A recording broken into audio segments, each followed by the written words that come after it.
Hello everybody, welcome to episode 22 of Sound Design September. Of course, episode 2, day 2, I don't know which one is better to actually use. They're both correct because I started this on the first. Anyway, the sound that I have for you today is this one over here.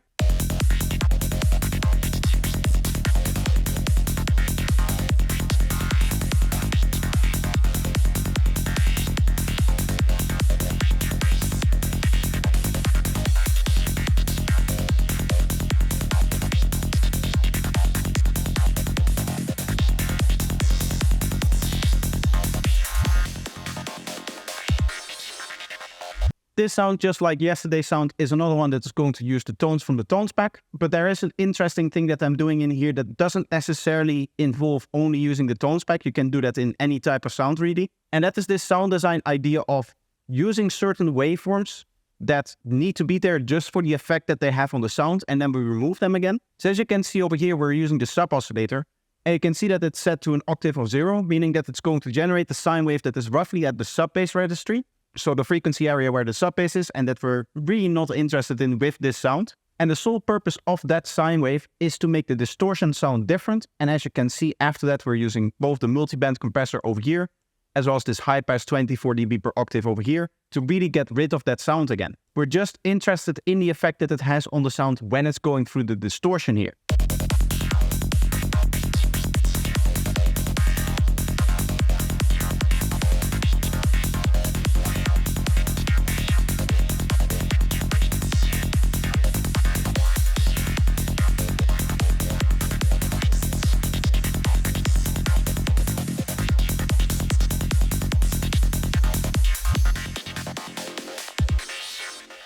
Notice that the tonality of the sound completely changes when that sine wave is engaged, but you cannot actually hear it like really existing in the low frequencies. Of course, this sine wave always needs to play, therefore it is not going through the filter, which is just purely used to decide which of the higher frequencies of these two oscillators over here are going to come through, which are then going to get distorted against the diode that we set over here. Now, this diode distortion is very strong because I really wanted to leverage this effect, but I didn't really want it to be like overpowering.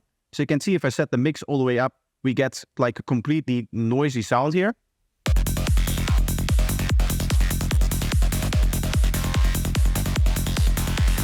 That is definitely like too strong of a distortion and too gritty in my opinion. So that is why we set the mix down. And then of course all of the other stuff, apart from really needing to remove the lower frequencies because we have that strong sine wave in there that we need to get rid of. Other than that, the rest of the processing is pretty normal in terms of like delay and reverb and that kind of stuff. Again, a lot of the tonal qualities are just going to come down to which tone you start off with. In this case, what you can also see is that both of them are being used for the stereo field. So both of them have two voices of unison and a little bit of detune. And of course, you can sit here and mix and match however you want. We have many tones for that. So for example, we have 2048 tones over here in the second volume of the pack. So I can just select one and start browsing.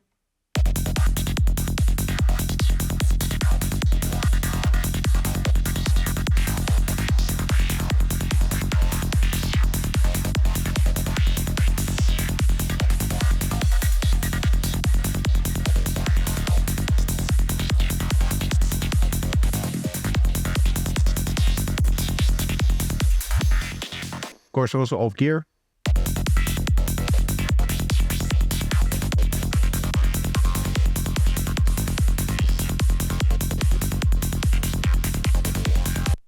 And if you want even finer control, you can of course also use the volume to balance them more finely and really dial in the tone that you want for the sound. But what I've really found is that you're always generally going to get like the same idea out of the sound. Yes, there's going to be different tonalities, but the main motion of the sound is going to come through its bandpass modulation, which you can see is just controlled by macro 1 over here. And then of course the rhythm that you're playing inside of the MIDI.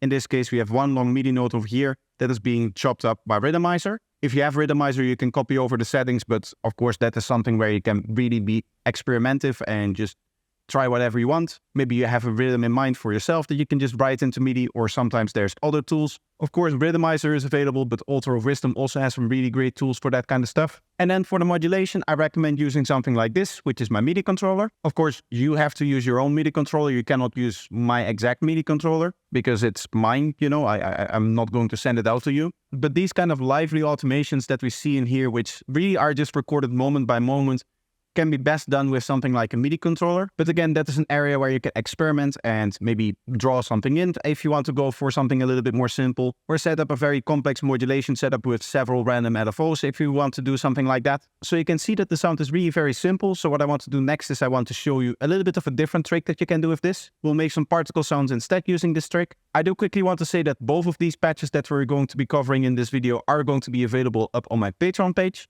So if you want to support the channel, that is a great way to do it, and you'll get some amazing patches in return. So anyway, what I want to show you is an idea that I've had for a little while now, because before I made psytrance, I actually used to make dubstep. And inside of dubstep, we use this technique quite a bit, because there's one type of sound that you really cannot get any other way.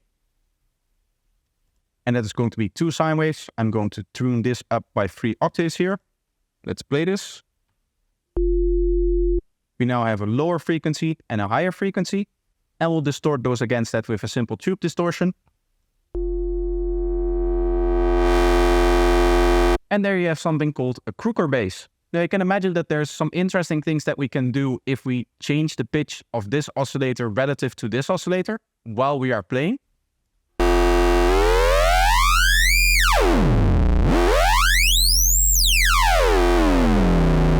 We're still going to get the texture of the distortion and the key of the distortion in a way. But of course, this changing pitch is going to be noticeable. And we can use that to our advantage by using it for particles. So what we're going to do is we're going to set note on random 1 here. And we'll just turn that modulation up a little bit. Then we'll give it a little bit of release. And I'm also quickly going to load myself an arpeggiator, which is going to do the chopping for us. And now we get something like this.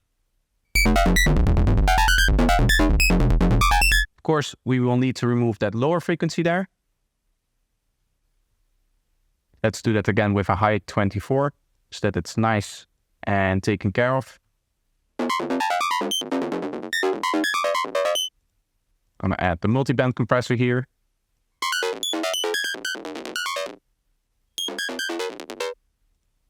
Add a little bit of dimension to it as well.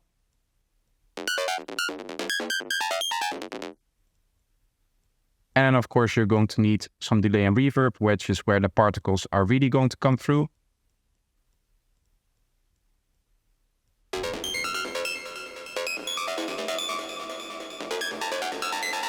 If you want this to be stereo, which you often want, you can do something like this, so that the left and the right channel get a different sine wave generated each for both the lower and higher octave. If you want to maybe have it a little bit more in key, what you can also do is tune a comb filter. So for that, we're just quickly going to find the frequency that we want to set it to. In this case, either 21.83 or 43.65 over here. We're just going to go for these lower octaves because that is really the key that we want. That is the gritty texture that we want. So actually what that would mean is that we would need to get rid of this high pass over here. So we're going to do that by again using both the compressor and this high pass over here. This high pass is a lot shallower than this one. So I like using this one when I really need to get rid of a frequency like we're doing with this technique. So we're just going to set it over here.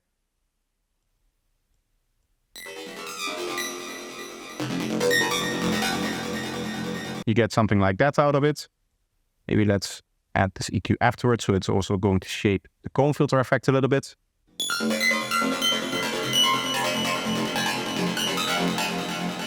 And you can hear that we get some nice aggressive particles out of that.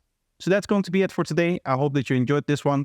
Let me know if you did by leaving a like and making sure that you're subscribed. And also go check out the patches which you can find over on my Patreon page. Another way to support the channel is by watching some more of my content. So I'll leave 2 videos up on the screen for you to choose from. So just pick one and enjoy, and I hope to see you in the next one. Bye bye.